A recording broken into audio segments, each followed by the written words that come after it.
The scar that ran from Olivia O'Brien's temple to her jaw had been a gift from her stepfather's belt buckle, and she had learned long ago that men who claimed to love were the most dangerous kind. She stood behind the counter of the general store in Jordan Valley, Oregon, keeping her scarred side turned away from customers, her fingers trembling slightly as she counted out change for Mrs. Henderson, who took her coins without meeting Olivia's eyes. It was late September in 1878, and the autumn air carried the scent of dried sage and distant pine from the Awahi Mountains. Olivia had been working at Patterson's general store for 3 years now, ever since she had fled her stepfather's ranch in Nevada with nothing but the clothes on her back and a heart so broken she had sworn it would never open again. She was 22 years old and felt ancient, worn down by years of being told she was worthless, unlovable, a burden that should be grateful for any scrap of attention thrown her way. The bell above the door chimed, and Olivia looked up from her ledger to see a man she had never encountered before. He was enormous, easily 6 feet 4 inches tall, with shoulders so broad they nearly filled the doorway. His hair was dark brown and fell past his shoulders in thick waves, tied back with a strip of leather. His beard was neatly trimmed despite his wild appearance, and his arms, visible beneath rolled-up sleeves, were corded with muscle that spoke of years spent in hard labor. He wore buckskin trousers and a worn cotton shirt that strained across his chest. What struck Olivia most were his eyes, a startling gray-blue like a winter sky, and the way they found hers immediately and held steady without flinching from her scar. "Afternoon, miss," he said, his voice a deep rumble that seemed to resonate in her chest. "Name's William Anders. I'm looking to stock up on supplies. Moved into the old Mackenzie cabin up in the mountains about a week back." Olivia's hand instinctively moved to cover her scarred cheek, an old habit she could not break. "I can help you with that, Mr. Anders. What do you need?" William walked to the counter with an easy confidence, his boots heavy on the wooden floor. He pulled a list from his pocket, and when he handed it to her, their fingers brushed. Olivia jerked back as if burned, and she saw something flicker in his eyes, something that looked almost like concern. "Take your time," he said gently. "No rush." As Olivia moved through the store gathering flour, coffee, sugar, salt pork, and the other items on his list, she felt his gaze following her.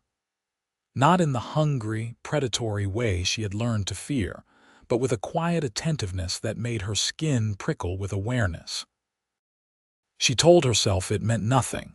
Men looked at women all the time. It never meant anything good.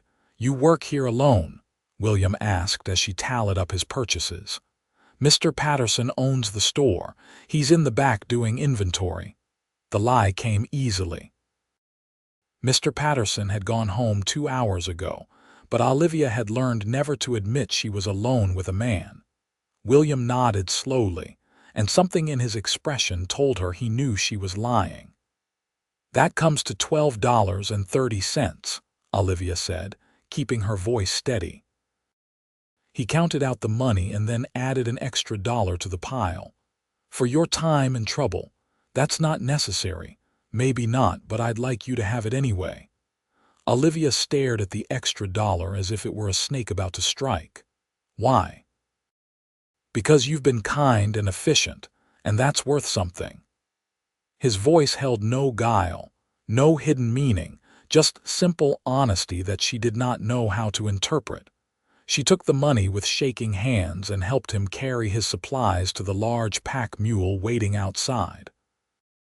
As he loaded the sacks and crates onto the animal with an ease that showcased his considerable strength, Olivia found herself watching the play of muscles beneath his shirt, the competent way his large hands secured the ropes. "I'll be back in a few weeks for more supplies," William said, swinging up onto a large bay horse that stood nearly 17 hands high. I hope I'll see you again, Miss O'Brien. Olivia O'Brien, Miss O'Brien.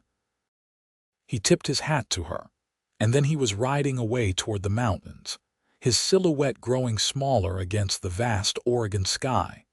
That night, lying on her narrow bed in the tiny room she rented above the milliner's shop, Olivia tried not to think about William Anders. She tried not to remember the way he had looked at her without disgust or pity, just straightforward interest.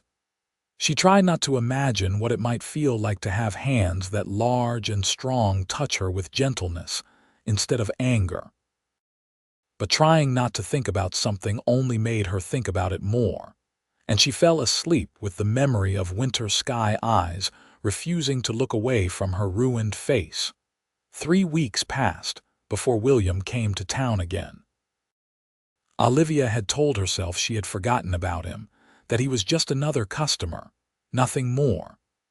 But when the bell chimed and she looked up to see him filling the doorway, her heart kicked against her ribs like a wild horse.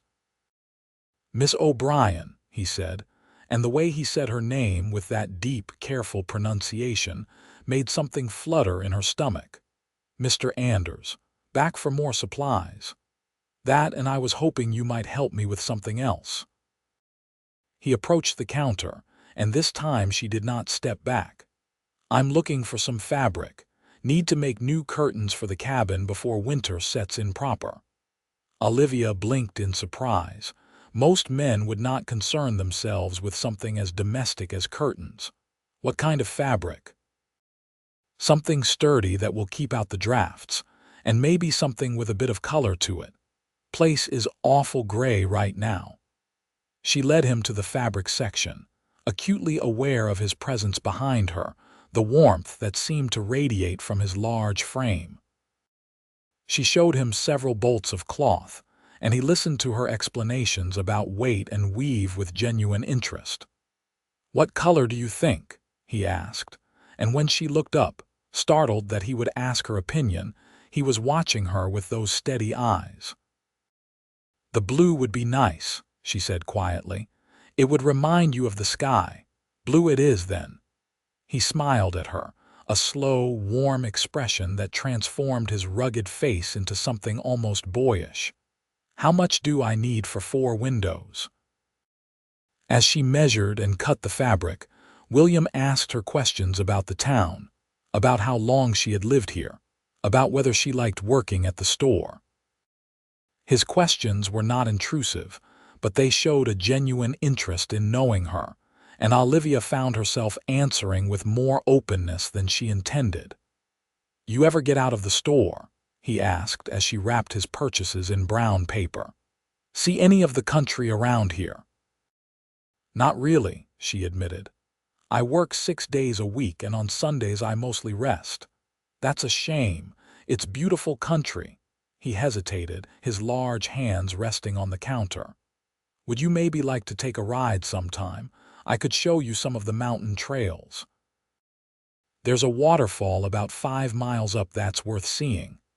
Olivia's breath caught in her throat. Every instinct screamed at her to refuse to protect herself, to remember that men could not be trusted. "I don't think that would be appropriate, Mr. Anders." "Why not?" "I'm not suggesting anything improper. Just a ride in daylight, maybe bring a picnic lunch. I promise I'm a gentleman." "I don't know you. That's true. But the only way to know someone is to spend time with them." His voice was patient without pressure or demand. "Think about it. If you decide you'd like to go, I'll be back in town next Sunday morning. I'll wait by the livery stable from 9 until 10. If you come, wonderful. If you don't, I'll understand and I won't bother you about it again." He paid for his purchases and left, and Olivia stood behind the counter feeling as if the ground had shifted beneath her feet. A man was asking to spend time with her, not demanding, not assuming, but asking and giving her the power to choose. She did not know what to do with that. The week crawled by. Olivia told herself every day that she would not go, that it was foolish and dangerous and would only end in disappointment or worse. But Sunday morning found her dressing in her best skirt and shirtwaist, the nicest clothes she owned, which were still plain and mended in several places. She braided her long auburn hair and pinned it up, then stood in front of her small mirror debating whether to wear a bonnet that would hide her scar. In the end, she left the bonnet behind. If William Anders was going to look at her, he might as well see all of what he was looking at. She walked to the livery stable with her heart hammering so hard she felt dizzy. It was 5 minutes past 9, and she half expected him not to be there, for this to have been some cruel joke. But he was waiting, standing beside his large bay horse and a smaller chestnut mare with a gentle eye. When he saw her, his entire face lit up with a smile so genuine it made her chest ache. "Miss O'Brien, I'm so glad you came. I can only stay a few hours," she said quickly, defensively. "A few hours is more than I hoped for." He helped her mount the chestnut mare, his hands on her waist strong but careful, lifting her as if she weighed nothing. He did not hold on longer than necessary, did not let his hands wander. Once she was settled in the saddle, he mounted his own horse with easy grace despite his size. They rode out of town toward the mountains, and for the first mile, Olivia was rigid with tension, waiting for him to reveal his true intentions. But William just rode beside her, pointing out landmarks, telling her about the land with obvious affection. He spoke about the wildlife he had seen, the way the seasons changed in the mountains, the peace he found in the solitude. "Why did you choose to live up there alone?" Olivia asked, finally relaxing enough to be curious. "Spent 10 years working as a logger in Washington Territory," William said, his eyes on the trail ahead. "Good money, hard work, but I got tired of being around so many people.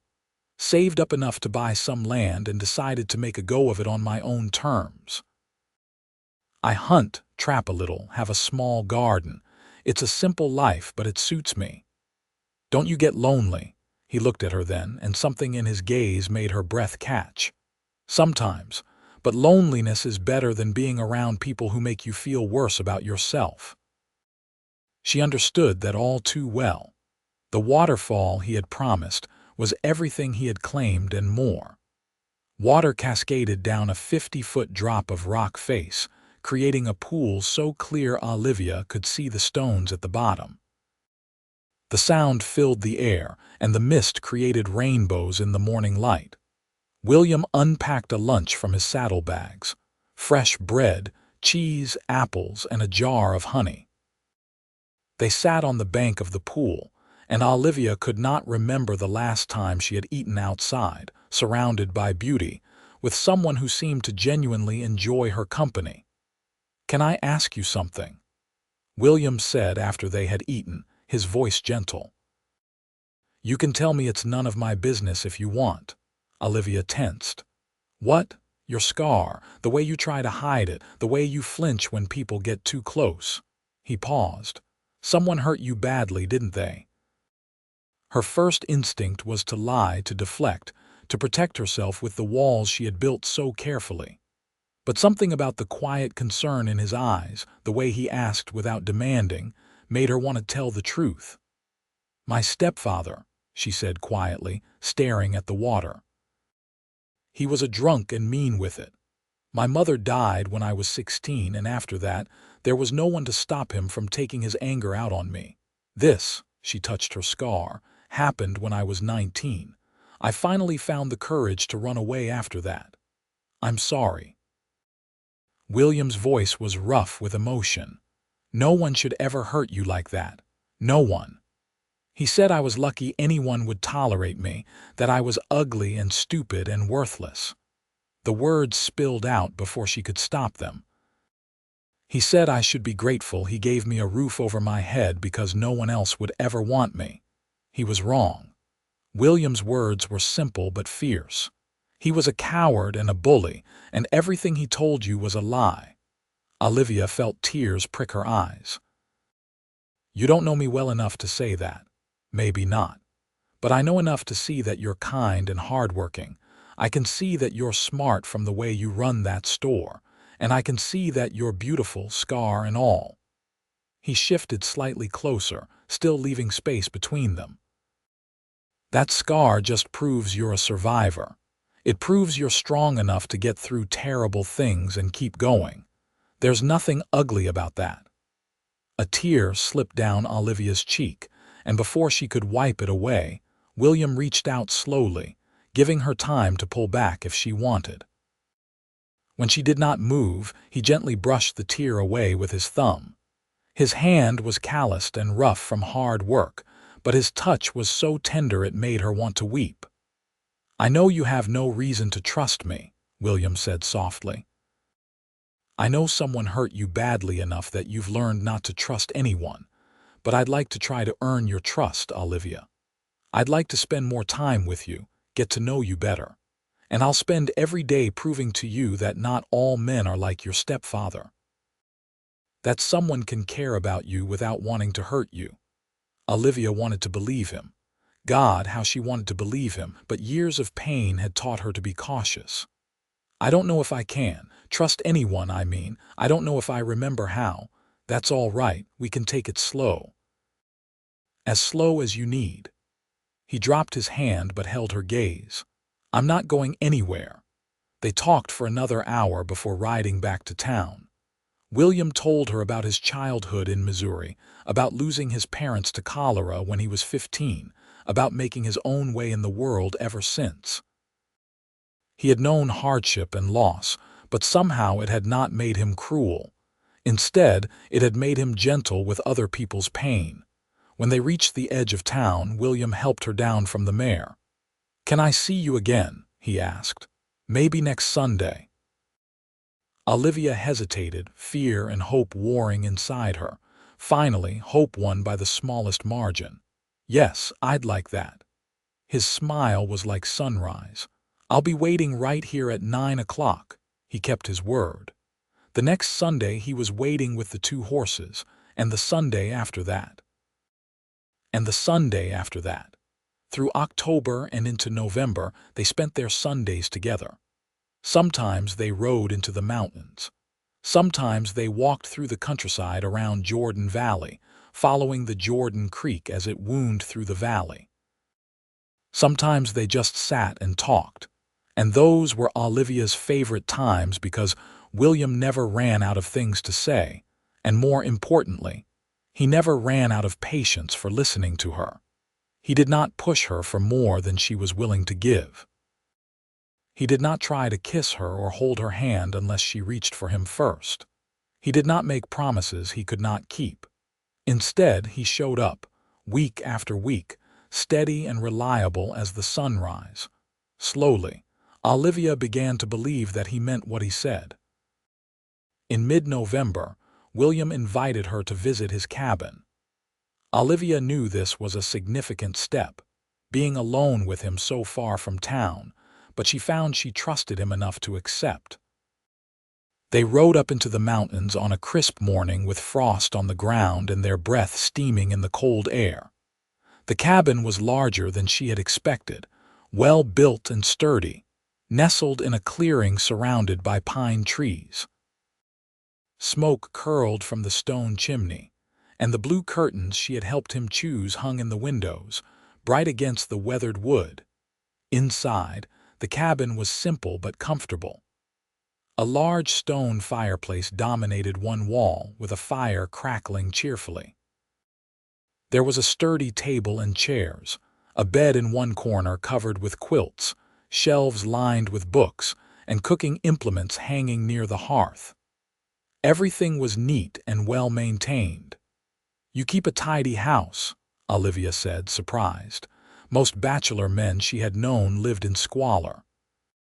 "My mother taught me that a man should take care of his space and himself, not wait around for a woman to do it for him." William stirred the pot hanging over the fire, and a delicious smell filled the cabin. "I made stew. I hope you're hungry." They ate together at his table, and it felt strangely domestic, almost like playing house. But there was nothing childish about the way Olivia's heart raced every time William looked at her, or the way her skin felt too sensitive, hyper-aware of his every movement. After they ate, William showed her around his small homestead. He had a shed for his horses, a smokehouse, a small barn where he stored his furs and trapping equipment. He had cleared land for a garden and built a root cellar to store vegetables through the winter. "You've built a good life here," Olivia said, looking around with genuine admiration. "It's a start," William agreed, "but it feels incomplete sometimes. A place like this, it's meant to be shared." He was looking at her as he said it, and Olivia felt heat rise in her cheeks. "William, I'm not asking for anything," he said quickly. "I just want you to know what I'm thinking, what I'm hoping for maybe down the road, but only if it's what you want too." "I don't know what I want," Olivia admitted. "I spent so many years just trying to survive. I never let myself think about what I might want for the future." "Then think about it now. If you could have anything, what would it be?" Olivia closed her eyes, letting herself imagine for the first time in years. "Safety," she said finally.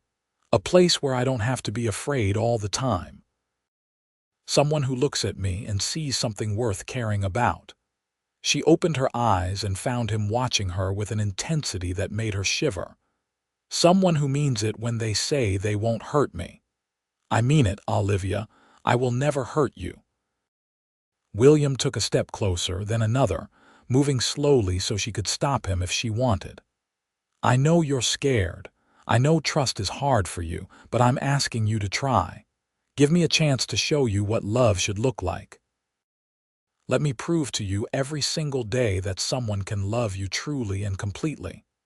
"No one has ever loved me," Olivia whispered, tears streaming down her face now. "Not really, not in a way that didn't come with pain." "Then let me be the first." William reached out and cupped her scarred cheek in his large, gentle hand. "Let me love you the way you deserve to be loved."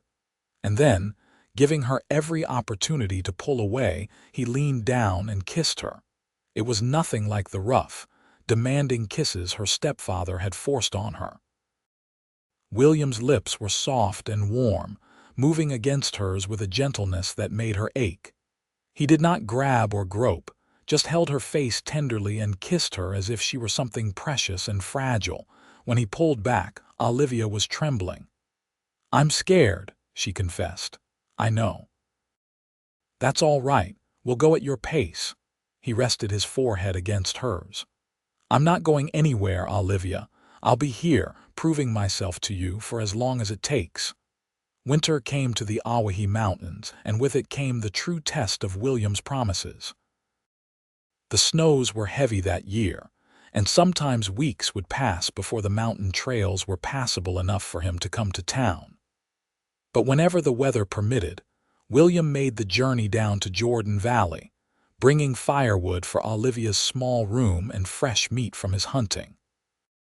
On Christmas Day, when Olivia had expected to spend the day alone as she had for the past 3 years, William appeared at her door with a basket full of food and a small package wrapped in brown paper.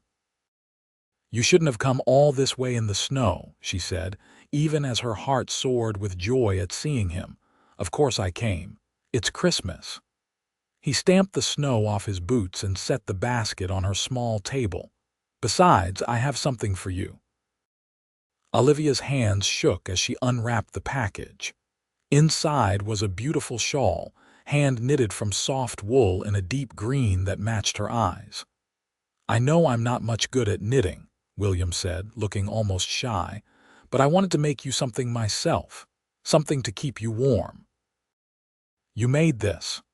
Olivia ran her fingers over the careful, even stitches. It was not perfect, there were a few irregularities in the pattern, but that only made it more precious because she could imagine this enormous, rough man sitting by his fire, laboriously working the needles to create something beautiful for her. "Took me nearly 2 months," he admitted. "My fingers are too big for the needles, and I had to start over 3 times, but I wanted you to have it." Olivia threw her arms around his neck, the shawl clutched between them, and buried her face against his broad chest. "No one has ever made me anything before. No one has ever cared enough." William's arms came around her, holding her close. "I care, Olivia. I care more than I know how to say." They spent Christmas Day together in her tiny room, sharing the meal he had brought, talking and laughing and stealing kisses like teenagers.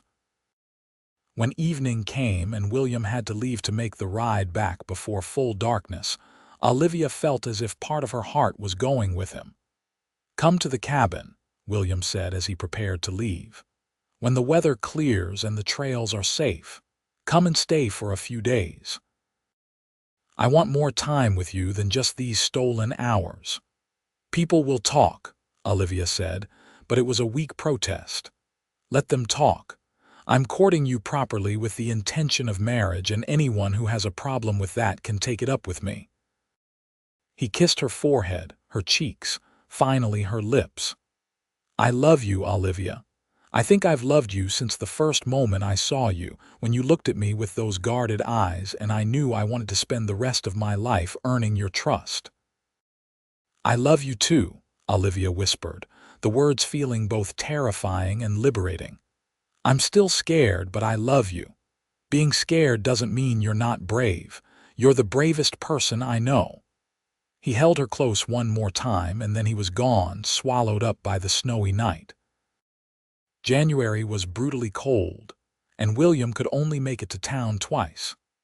Each time, he stayed as long as possible, helping Olivia with whatever she needed, sitting in the general store and talking with her between customers, making her laugh with stories about the wildlife around his cabin. He told her about the family of deer that came to eat from his hand, the fox that had made a den near his woodpile, the enormous elk he had tracked for 3 days before making a clean kill that would provide meat for months. In February, during a brief warming spell, Olivia made the journey to William's cabin. Mr. Patterson, the store owner, had been understanding when she asked for a few days away. He was a kind older man who had watched Olivia and William's courtship with approval, and he told her that young people in love deserve time together. The cabin was warm and welcoming, the fire blazing and the smell of fresh bread filling the air. William had clearly spent days preparing for her visit, cleaning every surface until it gleamed, putting wildflowers that he had somehow found blooming in a sheltered spot on the table, making up the bed with fresh linens. "I'll sleep on the floor," he said quickly when Olivia's eyes went to the single bed. "You'll have the bed to yourself. I just wanted you to be comfortable." But that night, lying alone in William's bed surrounded by the scent of him, Olivia found she did not want to be alone. She called his name softly into the darkness, and she heard him rise from his bedroll near the fire. "Are you all right? Do you need something?" "I need you," Olivia said, her voice trembling. "I don't want to be alone anymore." William came to the bedside, his face barely visible in the dim firelight. "Olivia, I don't want you to feel pressured, I don't. For the first time in my life, I know exactly what I want." She reached out and took his hand, pulling him down to sit on the edge of the bed. "I want you, I want this. I want to stop being afraid. We don't have to rush anything. I know. But I also know that I love you and I trust you, and I'm tired of letting my stepfather's cruelty dictate my life." She raised his hand to her lips and kissed his knuckles. "Show me what it's supposed to be like. Show me how it feels when someone loves you truly." What happened between them that night was tender and slow and filled with more gentleness than Olivia had believed possible. William touched her as if she were made of spun glass, checking with her constantly to make sure she was all right, that she wanted to continue. He kissed every part of her, including her scar, worshiping her body with a reverence that made her feel beautiful for the first time in her life. When they finally came together, Olivia cried, not from pain but from the overwhelming emotion of being held and loved and cherished. William held her through her tears, whispering words of love and devotion against her hair, and Olivia understood that this was what she had been missing her entire life. This was what love was supposed to feel like. In the morning, Olivia woke wrapped in William's arms, his large body curled protectively around hers. She watched him sleep for a long moment, studying the strong lines of his face, the way his long hair fell across the pillow, the peaceful expression that made him look younger than his 28 years. When his eyes finally opened, he smiled at her with such warmth that she felt it down to her bones. "Good morning, beautiful." "Good morning," she whispered back. No regrets. None, and it was true. For the first time in her life, Olivia felt completely sure of a decision she had made. They spent the next 3 days together, barely leaving the cabin except to care for the animals. William taught her to make bread the way his mother had taught him, showed her how to split logs efficiently, told her about his plans for expanding the garden come spring. They talked about the future in a way that assumed they would face it together, and every hour that passed, Olivia felt her heart opening wider, letting in more light. On the third night, as they lay together before the fire, William said, "Marry me, Olivia." She had known it was coming, had felt it in every touch and look and word he had given her, but hearing it still made her breath catch. "Yes," she said simply. "Yes, I'll marry you." He kissed her then, deep and passionate, and when he pulled back, his eyes were shining. "I'll make you happy, Olivia. I swear I'll spend every day of the rest of my life making you happy." "You already do," she told him, and meant it with every fiber of her being.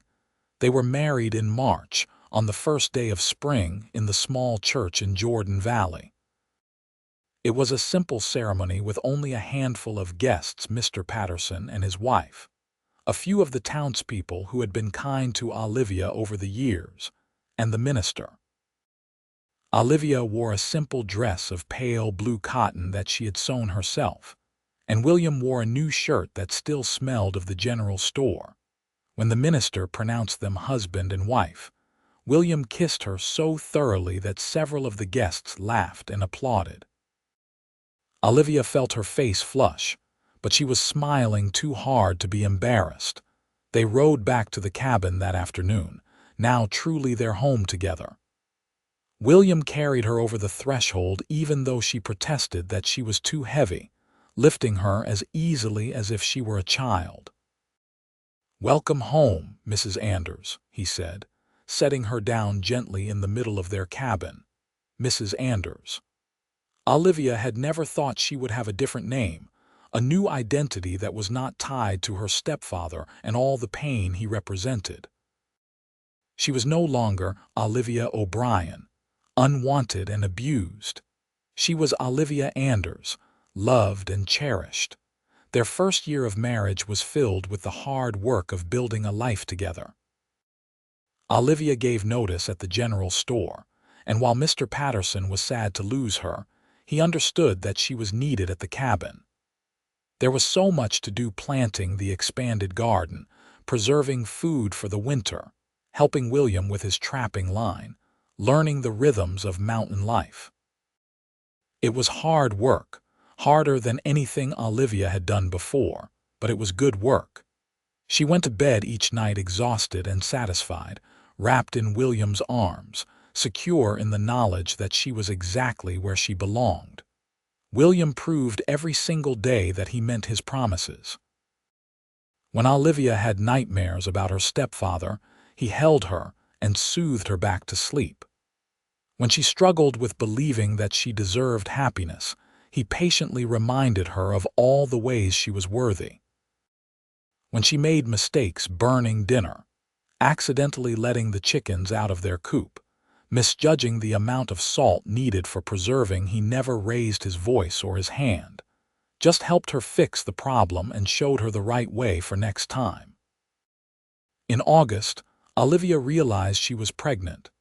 She was nervous to tell William, afraid of how he might react, but when she finally worked up the courage, he lifted her up and spun her around, laughing with pure joy.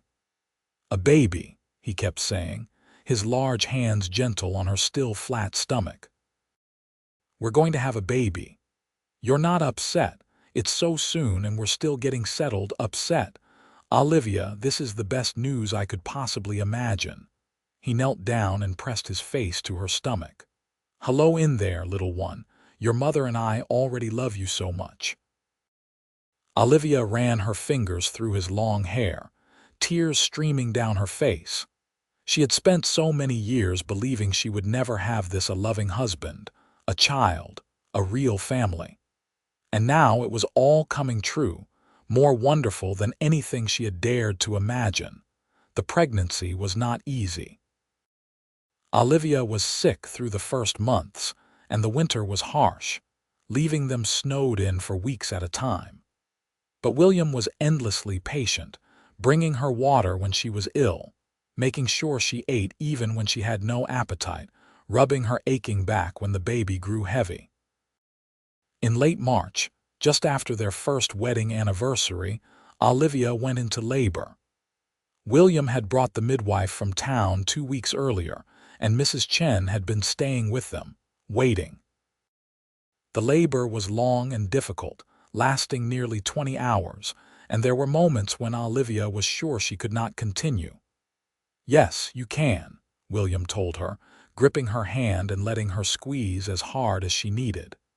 "You're the strongest person I know. You can do this." And she did. At dawn on March 23, 1880, Olivia gave birth to a healthy baby boy. He came into the world screaming his displeasure at being born, his face red and his tiny fists waving. "He's perfect," William whispered, tears streaming down his face as the midwife placed the baby in his arms. "Olivia, he's absolutely perfect." They named him Matthew after William's father. Matthew Anders was a big baby, nearly 9 pounds, with his father's dark hair and what looked like it might be his mother's green eyes. William cradled him as if he held the entire world in his hands, and when he placed Matthew in Olivia's arms, she felt her heart expand with a love so fierce it almost frightened her. "Thank you," William said, kissing her forehead. "Thank you for him, for this, for everything." "I should be thanking you," Olivia said through happy tears. "You gave me a life I never believed I could have." "We gave it to each other," William corrected gently.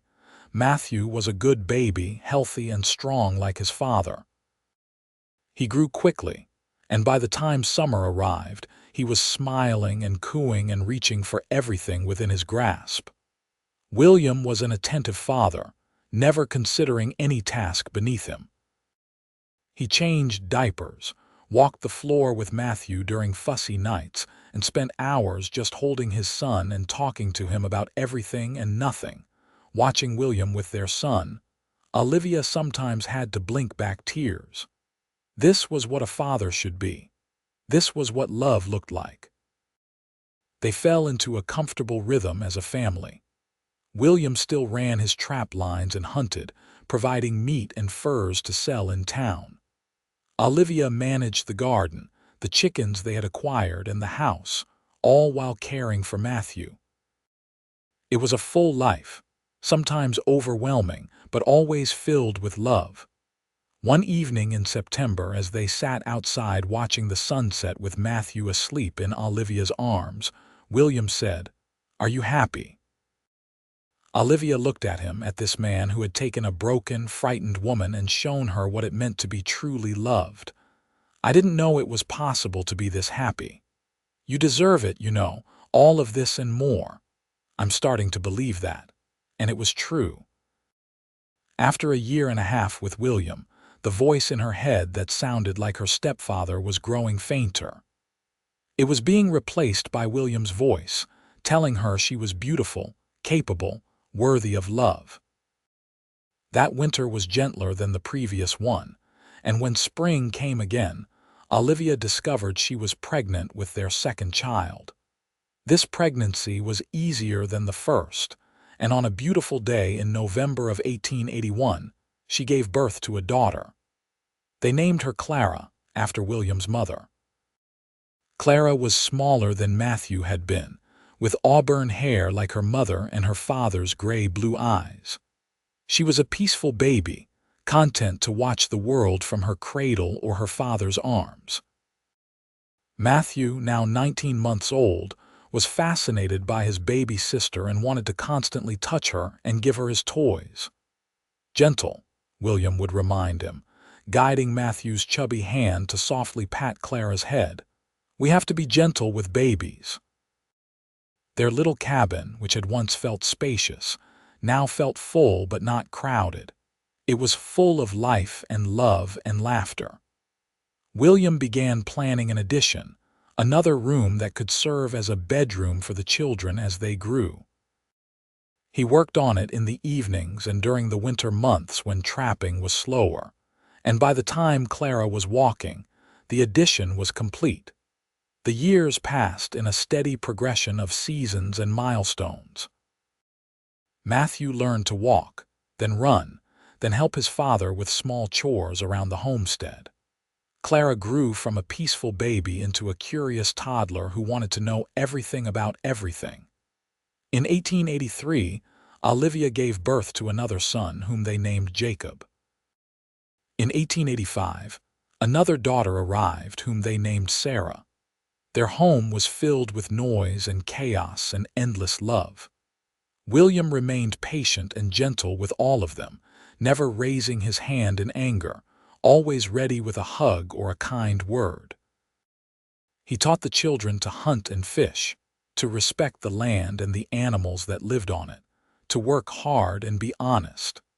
Olivia watched her children grow up knowing they were loved unconditionally, never doubting for a moment that they were wanted and valued. She saw the difference between their childhoods and her own, and it healed something deep inside her that she had thought would always be broken. One day in the summer of 1886, when Matthew was 6, Clara was nearly 5, Jacob was 3, and Sarah was only 1, a stranger rode up to their cabin. Olivia was in the garden with the children when she saw him coming, and her first instinct was still, after all these years, to be afraid. But William emerged from the cabin, having seen the rider as well, and his presence beside her made her feel safe. He always made her feel safe. The stranger dismounted, an older man with gray hair and a weathered face. "I'm looking for Olivia O'Brien," he said. "I'm Olivia Anders," Olivia said, moving closer to William. "O'Brien was my maiden name." The man's face softened. "I'm Sheriff Martin from Elko, Nevada. I have news about your stepfather, Emmett O'Brien." Olivia felt William's hand find hers, strong and steady. "What about him?" "He died 3 months back, fell off his horse while drunk and broke his neck." The sheriff pulled some papers from his saddlebag. "Seems he had no other family, and his property passes to you as his stepdaughter. There's a ranch, some cattle, and a fair bit of money in the bank. Once we realized you were still alive, we tracked you down to deliver this." Olivia stared at the papers the sheriff held out to her. Her stepfather was dead. The man who had haunted her nightmares for years, who had made her believe she was worthless and unlovable, was gone. She felt William squeeze her hand, grounding her. "I don't want anything from him," Olivia said firmly. "Sell it all and give the money to the church in Elko, or to the orphanage, or to anyone who needs it. I want nothing that came from him." The sheriff looked surprised. "Madam, that's a considerable amount of money." "You could. We have everything we need," Olivia interrupted, looking at her children playing in the dirt, at the cabin that held so many happy memories, at the man who had spent every day of their marriage proving that she was worthy of love. "I don't need his money or his property. I don't need anything from him." After the sheriff left, promising to handle the estate as she had requested, William pulled Olivia into his arms. "Are you all right?" "I am," Olivia said, and realized with some surprise that it was true. I thought I would feel something, anger or grief or something. But all I feel is relief that he's gone and gratitude for everything I have now. He doesn't have power over me anymore. He never should have had power over you in the first place, William said, his voice rough with old anger at a man he had never met. But I'm glad you're free of him, in every way now. That night, after the children were asleep, Olivia and William sat together on the porch they had built the previous year, watching the stars come out over the mountains. You remember what you said to me the first day we went riding together? Olivia asked. About spending every day proving that someone could love me truly. I remember, William said, his arm around her shoulders. You've kept that promise. Every single day for 8 years now, you've shown me what real love looks like. Olivia turned to look at him, this man who had saved her in every way a person could be saved. I never believed anyone could love me the way you do. I never believed I deserved it. And now I know I'm loved. I feel it in every kind word, every gentle touch, every time you choose us over anything else. I know I'm loved, and I finally believe I deserve it. William kissed her then, soft and sweet and filled with the promise of all the tomorrows still to come. I'll never stop proving it to you, he said against her lips. Every day for the rest of our lives I'll show you how much I love you. And he did. The years continued to pass, each one bringing new joys and challenges. There were hard winters and failed crops, illness and injury, all the normal struggles of life. But through it all, William never wavered in his devotion.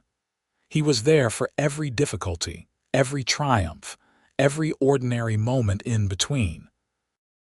Matthew grew into a tall, strong young man who was as kind as his father. He married a girl from Jordan Valley when he was 20, bringing her to live near his parents' homestead.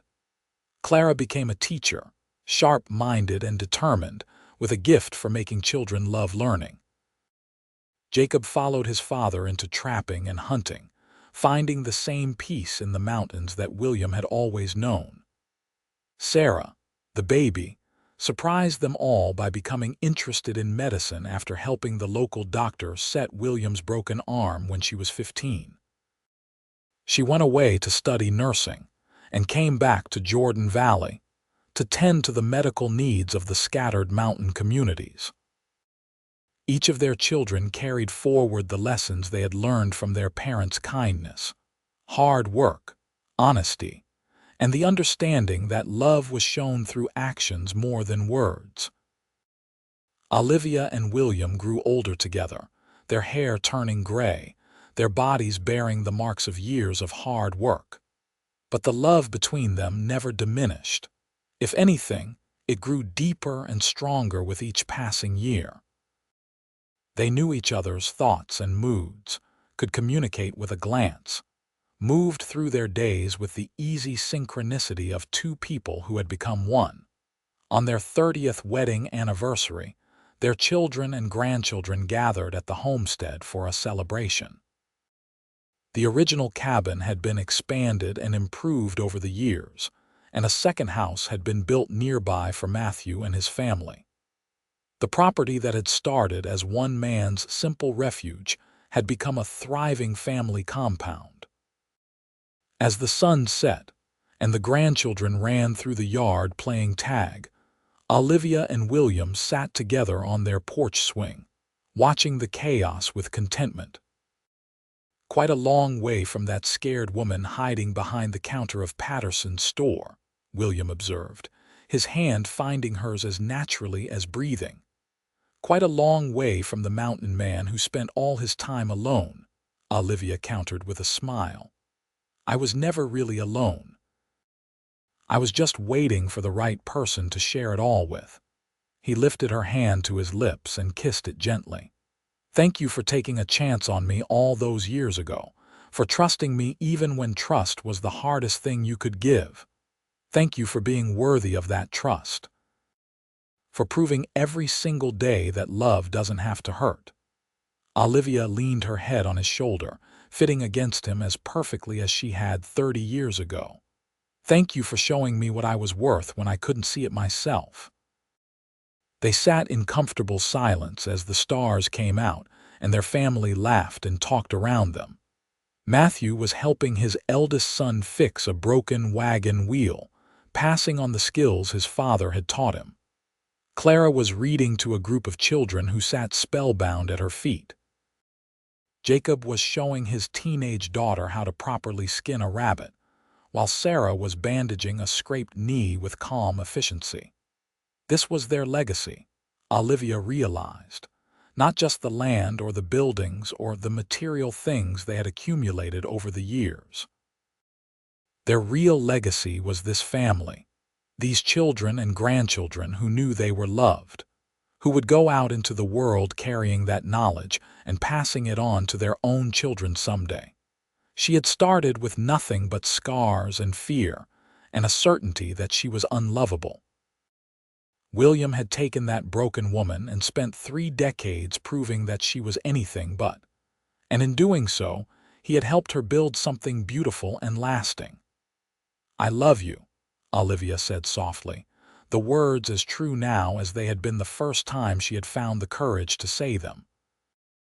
"I love you too," William replied, his voice strong and steady despite his age. "Always have, always will." They continued to sit together as the night deepened and the celebration continued around them. Two people who had found each other against all odds and built a life filled with more happiness than either had believed possible. Years later, when Olivia was 70 and William was 76, they passed within 6 months of each other, first William in his sleep one winter night, then Olivia the following spring, as if she had only been waiting to see one more season change before following him.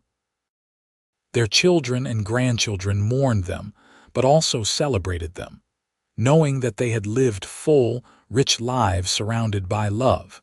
At the funeral, Matthew stood before the gathered crowd and spoke about his parents. "My father once told me that he spent every day of his marriage proving to my mother that she was worthy of love. But the truth is, they spent every day proving it to each other. They showed all of us what real love looks like: patient, kind, steadfast, and true. They taught us that even the deepest wounds can heal with the right person beside you, that it's never too late to start over, to believe in something better, to choose happiness." He paused, his voice thick with emotion. "My mother used to say that she never believed anyone could love her truly. She spent most of her life certain she was unlovable. But my father saw her worth from the very first moment, and he spent every day of their life together showing her what she was too hurt to see in herself. And in doing so, he gave all of us an example of what love should be." They were buried together on a hill overlooking the homestead, beneath a large pine tree where they had often sat together on summer evenings. Their graves were marked with simple headstones that bore their names and dates, and a single inscription that Matthew had chosen. They proved that love was real. The homestead remained in the family, passed down through the generations. It became a place where children learned about their great-great-grandparents, the woman who had been broken and the man who had helped her heal. Their story was told and retold, a testament to the power of patience, kindness, and steadfast devotion. Because Olivia had never believed anyone could love her truly, and William had spent every day proving that he could. And in the end, that proof had built something that lasted far beyond their own lives, a legacy of love that continued to ripple outward, touching everyone who heard their story and reminding them that healing was possible, that love could be gentle and true, and that even the deepest scars could fade when touched by the right hands. The end.